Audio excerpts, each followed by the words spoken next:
Well, this is day go God knows what. I lost track of how many days I've been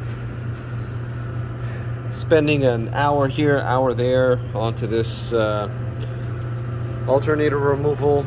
Alternator is right there. What I did today is remove the 18 bolts, as you can see.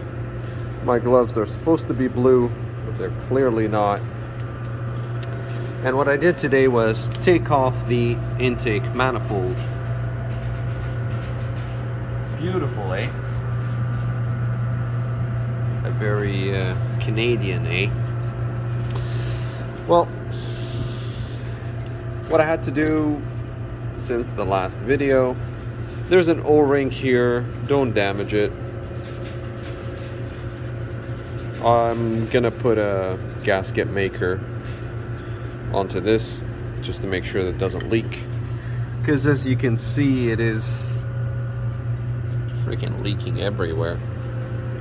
But that's diesel for you. Glow plugs, they're all just broken off. The plastic is broken off. The connection is there, but I'll just show you an example. As you can see, it's clearly sheared off.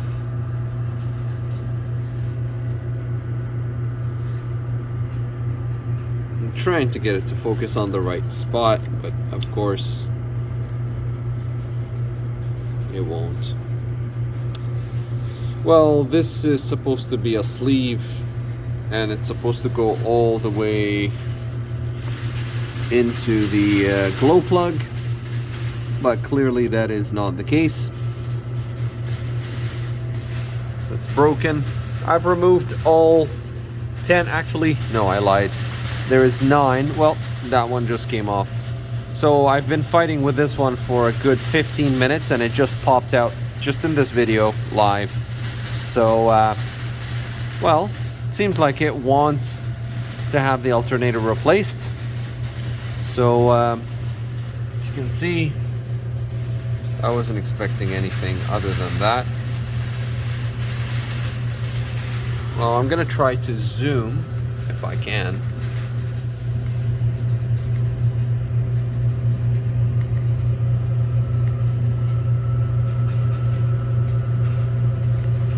As you can see, the connection is there.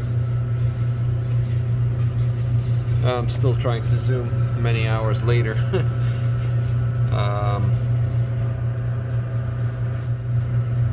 There you go. But the sleeve is broken, so I don't know what I'm gonna do with that. I'm probably just gonna apply a sealant because I don't want the voltage to leak. Alternator voltage regulator switch is right there. Yep, you're looking at it right there. I haven't unplugged it yet. I just removed the intake manifold. So